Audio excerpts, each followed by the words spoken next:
People are getting absolutely in the filthy, filthy green with this side hustle of flipping NFTs for massive, massive profits. So I'm going to test out this side hustle, and I'll let you know if it's good or bad or what the deal is. This is my second attempt. My name's Rob, and I test out side hustles. Okay, before we jump into the project that I chose, I just want to talk about a little research on what I think is best for when it comes to flipping NFTs. One is we want to check the following on Twitter. We want to see if they have a large following. I like to see over at least 20,000 followers.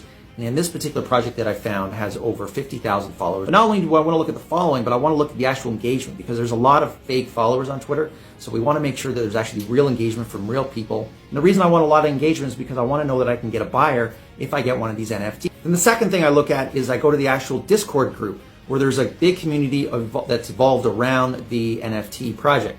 And as well, when we're in there, we want to make sure that there's a large anti-bot count. That just simply shows that there's a lot of bots being kicked out, which means there's a lot of followers, real followers. So this particular project I found has 200,000 followers. The next thing I look at is the actual artists. Is there any recognizable names? Or I look at their credits, I look at the information. Do they give real names, real people? And so in this particular project, one of the artists really stood out. She worked with Disney and Netflix, and she worked on like the Avengers. So this thing is the roadmap showing what's their plans, what are they looking to do. In this project, they're looking to get into 2024 of expanding into a metaverse type environment where there's all kinds of gameplay, and in this particular one is a dystopian kind of gameplay, and there's a lot of space travel, and there's a lot of land where you can buy land, and that's huge. Metaverse was huge for buying land. A good NFT project has to have other things going around with it, either a game or staking or some sort of something unique and different